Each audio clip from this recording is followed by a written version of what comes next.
You're listening to an archived Cabral Concept podcast. After listening to this show, check out the most up-to-date podcasts available at stephencabral.com/podcasts or search directly on iTunes. And now, welcome to the Cabral Concept, where board-certified naturopath and integrative health practitioner Dr. Stephen Cabral shares how he was diagnosed at the age of 17 with a life-altering illness and given no hope for recovery. It was only after studying and traveling all over the world did he discover how to combine ancient Ayurvedic healing practices with state-of-the-art naturopathic and functional medicine to fully rebalance the body and re-energize it with life. It's time to discover how to get well, lose weight, and finally feel alive again. And now, here's your host, Dr. Stephen Cabral.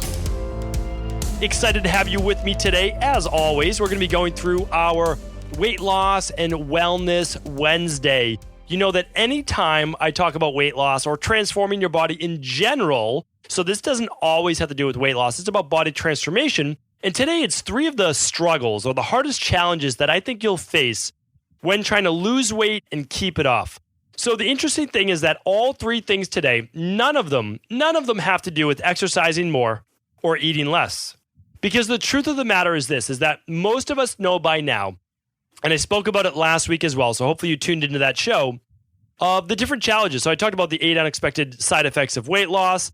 I talked about, is there a way to out-exercise a bad diet? I talked about how calories can, they can really sneak up and they can add weight. They really can. Like, calories do matter, but at the same time, once you've mastered that, once you've been on a elimination diet or a nutrition plan, you're in the gym at least 3 days a week, or you're moving, you're active, you're exercising. Okay, I always tell people, well, at that point, it's no longer about eating less or exercising more.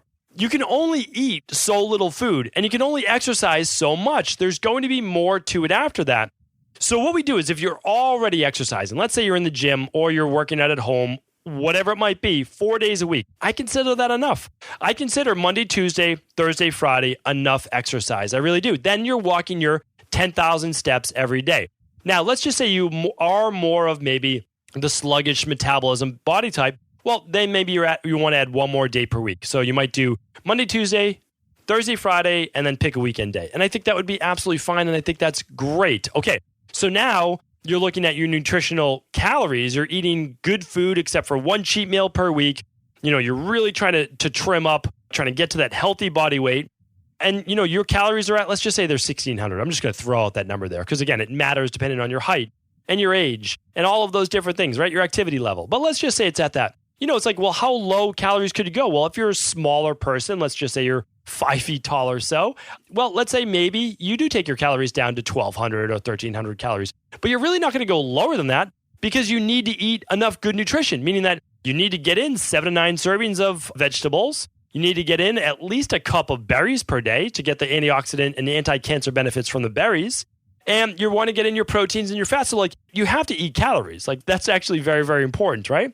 So let's say you've done that. You've listened to all my previous weight loss and wellness Wednesdays because I go through all of the different plans. I go through all of this with you. What foods to be eating, what percentage from starches, what percentage from vegetables. They're all on the previous podcast. So go back, check out those. But let's say that you're doing well. You're working with a personal trainer, a health coach. You've been doing these specific things. Then what do? Well, I've told you that the next level that I want you to do is this. I want you to figure out why the slow metabolism, why the sluggishness. If you're a personal trainer or a health coach or a nutritionist or a registered dietitian, have your client or a patient, whoever it might be, if you're a doctor, run the thyroid hormone adrenal lab test. I will link that up in today's show notes. Go to stephencabral.com / what is today's show? It is number 831. Go to stephencabral.com / 831. So on that page, you can run your own lab test right at home to learn about your thyroid at a deeper level, not just TSH, but T4, T3, TPO antibodies, all that great stuff. You're going to learn about your cortisol levels, your estrogen to progesterone, your testosterone, your DHEA. You're going to look at your blood sugar levels with insulin and hemoglobin A1C, and you're going to look at your vitamin D. It's an amazing lab test. Everyone should run it, but definitely if you have metabolism or metabolic-based issues, because the name of the lab is actually called the weight maintenance test, is to look at all the hormones in your body. And it's not just about weight, it's about overall health. And that's why I'm never trying to help you lose weight. What I'm trying to do is get your body balanced, because I know if I get your body balanced and healthy, well, you'll go back to the healthy weight that your body should be. So that's number one. That's the first lab I would run. If you want extra credit, well, then I would run the organic acids test to look at gut function and overall health of the internal workings of the body. And then if you really wanted a gold star, you would run the hair tissue mineral analysis to look at your mineral levels, stress electrolyte-based patterns, and heavy metals that could be causing inflammation in your body. Okay, that's for extra credit. Definitely the thyroid, hormone, adrenal, then the organic acids test, then the hair tissue mineral analysis if you wanted to. Okay, so here's the thing. Those labs then will allow you to figure out what is going on with your metabolism, that you're already eating not that much and you're already moving your body and exercising. That will take you then next level because, of course, I will read your lab, give you the recommendation. My health coach will take you through your personalized wellness plan. Okay, so you can do that if you choose to. But no matter what, no matter whether you're running the labs, no matter whether you're trying to change your nutrition, your calories, your diet, your exercise, you bought the gym membership, you're going, all of those things, you still have to deal with what I consider the 3 hardest challenges to losing weight, which have nothing to do with cranking that metabolism through balancing hormones and have nothing to do with moving the body more or anything to do necessarily with eating less. So let's look at that. What is what I consider one of the 3 hardest challenges? This is what I've seen. Again, 250,000 plus one-on-one client appointments, talking with people, as real humans, right? Not as a number, not as one of 40 patients a day that someone has to see, in a doctor's practice. And again, I know it's the medical system and I know it's not the doctors, but we need to start talking with people on a deeper level saying, hey, what are the struggles you're dealing with right now? Or why aren't you able to stick with a program? Or why do you seem to gain the weight back? And I'm telling you, it's because one of the reasons is this. People's relationships, their previous relationships, they go out with friends. Maybe they're single. Maybe they're not. Maybe their spouse doesn't like to eat healthy. Whatever it is, they go out with certain people or they're at home with their spouse as well. And their significant others, their relationships, whatever it might be, their friends, all are telling them, you don't need to lose weight. Why are you trying to follow that plan? Why not just have a couple drinks with us? Why not eat dessert? It's not going to kill you. Have a bite. All of these different things, all the peer pressure that does really come from relationships. We call it the crabs in the bucket. Why do we call it the crabs in the bucket? Because this analogy goes like this. You're out crabbing, going for crabs, whatever it is. You catch the crabs, you put them in the bucket, right? But you don't put a lid on the bucket. Now, the crabs could crawl up the side and out of the bucket, but why don't crabs need a lid over the bucket? The reason that crabs don't need a lid over the bucket, and I've given this analogy before on a Mindset and Motivation Monday way back in the day on the Cabral Concept podcast, is because other crabs will pull the crab down that's trying to escape the bucket. So how can we use this analogy in your life? You are the person in your life, and I really hope that you tuned into episode 824. Last week, the 8 unexpected side effects of weight loss. I told you all of the amazing things that happen within your body as you're losing weight. One of those is that cancer and cardiovascular disease dramatically lowers. If you lower those 2 things, you've now lowered 2 of the top 3 killers of people from preventable-based disease. We've already wiped them out. And it also helps with diabetes. So now we're just knocking off all the top things that shorten people's life. And you can do that by losing weight. That's why losing weight to me, sure, you can lose weight if you feel like it improves your body image of how you feel about you, right? That's always subjective. But what I'm looking for is this person's going to increase their quality of life. Less chance of them dying in an early death. Because right now, like maybe things don't matter. Like, oh, I don't care how long I live, this, and this. You probably do. You probably do if you're enjoying life. Things are going well for you, but it's cut short because of being overweight for a couple years, a couple decades. So what happens is, though, if we're hanging around people and you're now on a healthier eating plan, because it's not a diet, it's a healthier eating plan, and you're exercising, what happens is this, is that you hold up a mirror to them. And that mirror shows all the things that they could be doing, but they aren't. And since they're not doing them, they don't want to be faced with that fact every time you come around. You're looking better, you're feeling better, you have more energy, you're in a better mood, and they're in the same place. They could come along for the ride with you. They could join along on the same journey, but they choose not to. The problem is, it's just not their time. That's it. It doesn't mean they're bad people. It doesn't mean you're a good person. All it is what it is. and they're not on that journey right now with you. Now, my thing would be, can you lift them up with you? Can you ask a friend or two friends, would they like to come along with you on the ride? Would they love to be a support system for you? It's not going to be easy for you. Could they help? Could they be a supporter for you? Now, if that's the case, now when you go out to eat, they'll be okay with you because you've asked for their permission and they're your support system. Now, when you go out and you get the soda water with a splash of cranberry and that squeeze of lime, or 2 or 3 or 4 squeezes of lime to give that a little bit of flavor, and that's your special drink, that's your treat. Well, they can have their drink, or maybe they do that along with you. Maybe you all get the salad, or maybe you all get the fish with the veggies on the side, right? Maybe you don't go for the dessert because you're all on a mission. That is the type of group you're looking to support yourself with. Those people are no longer crabs in the bucket. They're not pulling you down as you're trying to escape your current lot right now in life. What they're doing is they're actually pushing you right out of that bucket. They're giving you the 10 fingers to get up over that wall. Those are the new friends you need to start hanging around with. Now, there's nothing wrong with your old friends. There's nothing wrong with your old family, all of those things. Those are all okay.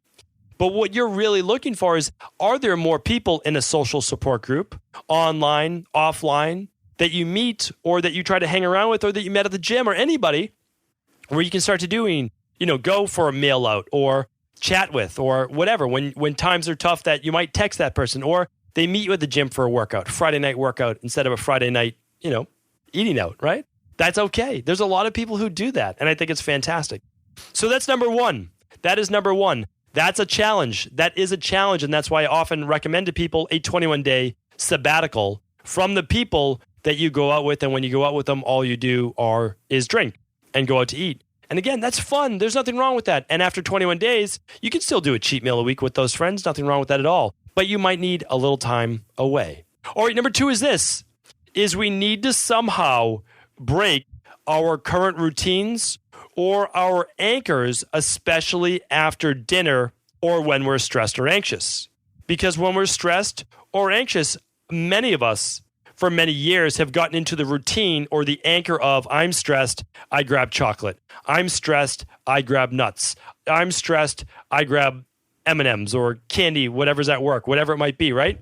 Any of those things, the salty chips. Everybody has the salty, the sweet, whatever taste it is that they like. Okay, so what we need to do is first become aware that when we get stressed, we reach for candy mid-afternoon or whatever it might be for a little pick-me-up. Or we get tired, we look for that sugary pick-me-up.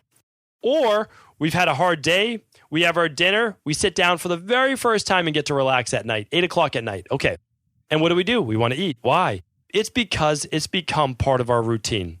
It's the first time we've slowed down. We want to kind of reward ourselves for a hard day, a hard week. What do we turn to? Food. It is not a healthy outlet. It's not a healthy outlet, but it's kind of what we've been taught. Remember last week, and I shared this with you. I did this amazing, it was so much fun, detox retreat weekend. And I talk with people. One of the ways that we, and rightly, program our children, and we've been programmed ourselves, is that as a reward, we get ice cream. As a reward, we get our treat. We finished our dinner, we get dessert. These are the things that we do not want to instill in our children. And I do it myself, and I'm guilty of that. I try never to. But if you eat that, then you can have some dessert. Or if you're good, you get some dessert. We never want to do that. We do not want our children, the next generation, thinking that food is a reward. Because they grow up as adults and really they're big kids. They're adults with still a little kid's mind. And they're thinking, I had a hard day. I want to reward myself. What is that reward? It's food.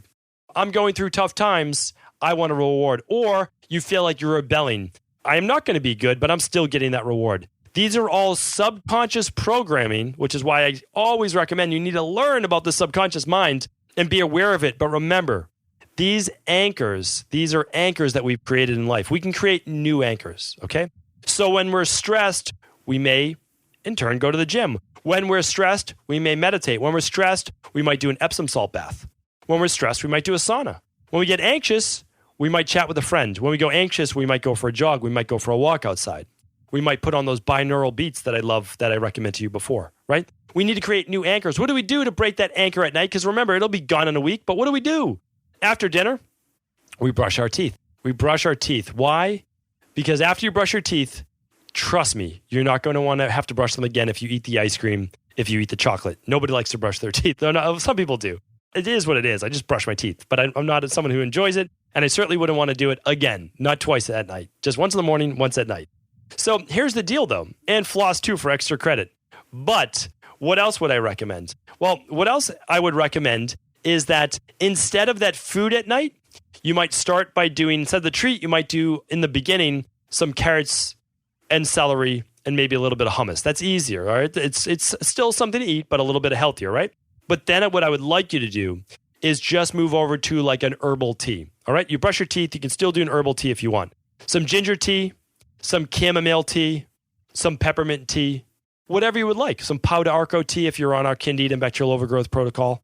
All of those things are great. That is another way of creating a new anchor, because remember, it's tough to just not replace it with anything. So for now, you can replace it with some herbal tea or some magnesium citrate-based drink, anything like that. That will help to break that anchor. So those are all great things. And that's my second challenge people to deal with is breaking routines that do not serve you. Okay, and the third hardest challenge, besides the whole changing of exercise and calories and quality of food, is pre-planning your meals and workouts. This is one of those challenges, and it goes back to routine, but it also goes back to no longer having the mindset where, oh, I'll just grab some food here, or I'll figure out where I can fit my exercise into my routine. When you want to make a real change, something has to change in your life, and that means your routine. Meaning that you want to add a meditation practice, you need to find a time during the day, usually that means waking up a little bit earlier, and set in also before you go to bed, that at this specific time, 6 a.m. every morning, 9 p.m. every night, you set an alarm on your phone, and when that alarm goes off, you know that you're going to get into your meditation practice, okay? That is one way to do this. When we're talking about losing weight, when we're talking about transforming the body, something has to change. It has to change. And the reason is that everything that you're doing in your life right now has gotten you to this weight. Maybe it's a good weight, maybe it's not. Maybe it's not about weight. Maybe it's about the actual body composition, the percentage of fat to muscle, right? All of those different things. But what I need you to do, at least for a while, is to look up all of the different lunch places around your work or around your home and know that you need to find the 2 or 3 places that you can eat at that has a healthy option. And then you need to figure out the 2 or 3 healthy options that are your go-tos at those specific restaurants. So when you're walking out of work at lunch, you don't just grab the pizza or the sandwich or the whatever, right? Any of those things, it's going to throw you off. And one meal does matter, right? No one meal matters in the grand scheme of things, but that one meal happens 2 or 3 times a week. Well, now you're not on your plan. It matters because it throws off your blood sugar, dysregulates your hormones. And when you're trying to lose weight, you're shooting for 1 cheat meal a week, not 2, not 3, right? Once you've lost the week, sure, then you can try 2 cheat meals a week. And when I say cheat meal, I know a lot of people get upset by saying that. I don't have a really other great way of saying it. You're basically cheating on your healthy food. That's it. Meaning like cheat meal is just an unhealthy meal, but it's one of your favorite foods. So we just call it a cheat. You can give it whatever name you want. If you don't like the word cheat, then you don't like the word cheat. That's okay. But remember, they're just words. They have no meaning. It's only the meaning that you give to them. All right. So here's the thing though. We need to pre-plan our meals. That's why for me, forget about the gourmet breakfast. Literally buy some frozen blueberries, keep them in your freezer. Even frozen spinach or just some fresh spinach for the week. It'll keep in your refrigerator. Put a paper towel in there so it absorbs the moisture. Get your favorite all-in-one shake. Ours, of course, is the Daily Nutritional Support, right? I use the Daily Nutritional Support every day. Buy some coconut oil, an avocado, whatever you want to do. Freeze some bananas. Put them in your refrigerator. What do? You pull out that stuff. You put it in a blender. You blend it up. It takes maybe 3 minutes. You pour it in 2 mason jars. You walk out of your house. You put your blender in the sink, fill it up with water. You can wash it later. That's a 5-minute breakfast. That's simple. You take it on the day. Don't make things difficult for yourself when you're trying to lose weight. Meal 1 is done. Meal 2, you're not someone who likes to cook. You're not someone that likes to meal prep. Okay.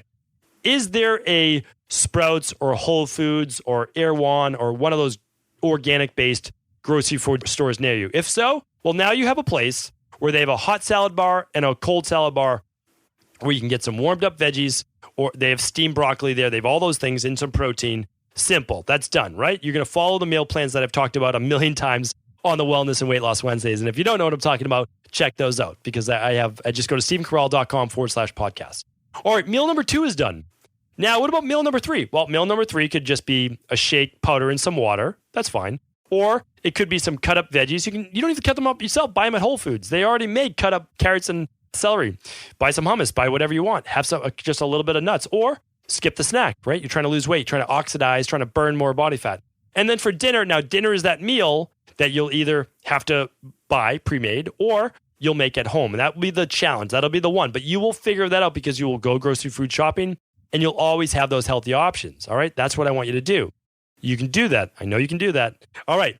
Now, the other part is the workouts. Don't leave workouts to chance. If you're someone who you know things come up during the day, things come up after work, you've got a busy life, you've got your life, you've got your family, there's a lot going on. The bottom line is you have to do your workout then in the morning. That's it. That's it. You don't have a choice because it's not going to happen later in the day. And if it's not going to happen later in the day, when else do we have to do it? Working out. What does that mean? You might have to work out 30 minutes earlier. Okay. I mean, you might have to wake up 30 minutes earlier. What does that mean? That means you need to go to bed 30 minutes earlier. You can do that. You will have more energy. You'll feel better. You'll want to eat healthier because you woke up earlier in the morning and you did your workout. So you want to ruin your workout by eating poorly the rest of the day. I've seen it work over and over. That works. So what I need you to do then is say, okay, Mondays are crazy days for me. I'm not going to work out. I need to be at work earlier. All right. Monday's not a workout day. No problem. Weekends are easier for you? Great. Saturday and Sunday are a workout day? Not Monday. Tuesday, Wednesday, a workout day? Nope, just Tuesday. Okay. And Thursday. Great. So now we have Tuesday, Thursday, Saturday, and Sunday. You've got 4 workouts planned. You are so far ahead of the game. But remember, it has to be on your calendar and it has to be in your phone. And you have to set an alarm in your phone. I literally have I have an alarm go off in my phone at 12:30 every day. If I haven't already taken my lunch, guess what I do? Finish up within the next 5 minutes. It'll be there after lunch. And then what I do is I go for my little walk and I grab my lunch, whether it's at a Whole Foods or whether it's at a Dig In or a Sweet Green or one of these types of places. I know my go-tos. I know it's in my area. When I'm out of town, because I travel about once a month, well, what do? I literally look at it on the map. I look at Yelp. I see what's in my area and I just find a good place and I get excited about trying new things. So that's what you have to do. But remember, I pre-plan that ahead of time. The other thing I do is whatever new city I'm in for 3 days or so every month is I find out where their organic grocery food store is. I request in my hotel room that they put a half refrigerator if they haven't, because everyone can make that request because you can just say it's for medical reasons and I consider my diet a medical reason. And then I can bring my raspberries in there and I can bring whatever else I need in there and I put it in there. So now I have my healthy breakfast on the go, right? And then I can put my healthy things in there so that I don't have to eat hotel room food, right? I don't want that. And yes, I'm doing meetings and I'm doing lunches out and I'm doing my best for those. But maybe that one is a cheat meal. Like maybe I'm presenting, I'm talking at an event and all the speakers are getting taken out, right? That might be my cheat meal. Okay, well, that's my cheat meal, but I planned it, right? I planned that. So what I'm saying right now is that you will be successful ultimately if you begin to change your habits. Change the habits of the people that you hang around with. Again, you don't have to get rid of your friends, but you might take a sabbatical and then it might be once a week. Or you become so self-confident in the new you that you can go out and not drink all the time. And you can go out and order the healthy food. And you can go out and you can have one bite of the dessert, but not the whole dessert, right? And you can make a joke about it. You can be a little self-deprecating. You can have some fun. I do that all the time. All right, number 2 is this. And again, I'm nowhere near perfect, believe me. And my friends and everyone can vouch for that as well. The second, we need to break the anchors tied to stress and anxiety in the end of the day. Create a new anchor.